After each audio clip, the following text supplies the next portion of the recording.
Why is inflation so sticky? Yeah, I mean it's kind of interesting, right? I mean, we got a chart that we found. We thought this was really interesting to me.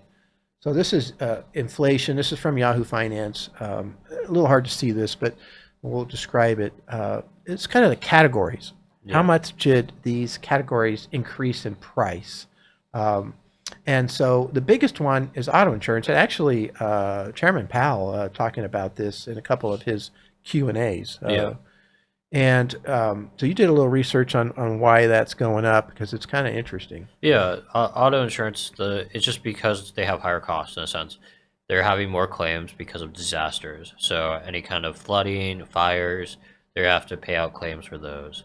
And then also just the cost of repairs have gone up. So, if someone, gets into an accident, but it's not totally the car, they still have to pay for the repair. And so those prices have gone up.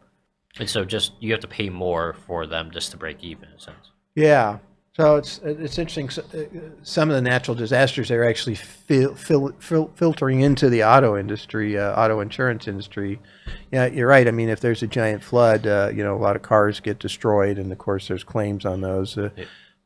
It's a little surprising to see it be that high and that much of a jump. But the next two, rent and housing, are related, and I think those are very interesting because one of the things that happened was that they lowered rates so much that mortgage rates came down to below 3%. Yeah, and spike the housing price. Yeah, it spiked housing prices, right? So it made less people that could afford a home.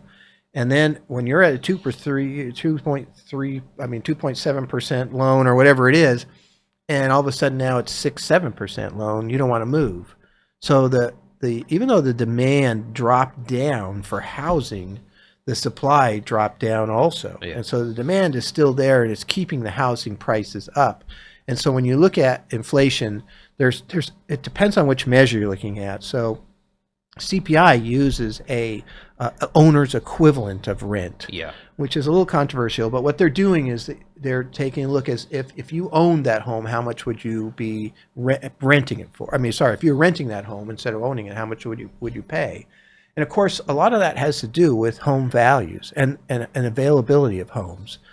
So you're more likely to buy than rent if there's a lot of homes that are available for cheap and mortgage rates are low.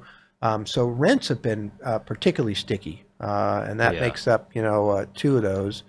Then we got look at that, restaurant meals, personal care. So you're starting to get into the service businesses. Hmm. And so the problem for the service businesses is they're still short on labor. And so when you're short on labor, I see help wanted signs all over the place still. Yeah. That you end up, kind of getting desperate. There's a line of people that want to buy your sandwiches or whatever it is. And so you say, hey, I better pay a little bit more for the next person I try to hire because I got to get people in here to do the job. And that's still an ongoing issue. There's some relief that's been happening there because we've had a lot of new jobs. So we had Yeah. 303,000 new jobs last month, right? So that helps. And that's where, it's kind of a funny thing, but the more people that can fill these jobs, it's still over, I think it's around 8.5 to 9 million open jobs, which is still a monstrous number compared to historical. And so that's sort of an unwinding of the pandemic. People that found alternate types of work or aren't working anymore, that type of thing, and just haven't come back into the workforce. And again, people are going out, right? Yeah. It's a part of the pandemic. We couldn't go out. Now we can, and so the people are doing it, and so that's part of it. So I think that's what's going to be the hard part here of driving it down. It is interesting at the bottom. So rental cars, toys, airfare, appliances have all depreciated. That's deflation Yeah, that's and you can happening there. see that those are more discretionary things Yeah. that people are cutting out. Rental care and airfares, those are things you do on trips usually. Yep. And if you're not taking trips, you're spending less money. So you can see people are tightening the belt a bit. Yeah. Yeah. Exactly. So anyway, I think that's a good look at why it's sticky. I'm not sure about the auto thing and where that goes, but rents and restaurant meals, housing, that kind of stuff. That's basic. Hey, supply and demand.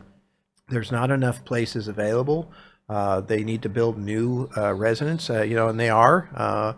and there's not enough people coming to work at a lot of these service businesses. Yeah, as long as there's demand and people are willing to pay the price, they're not going to drop their prices. Yeah, exactly. Yep, yep, yep. All right.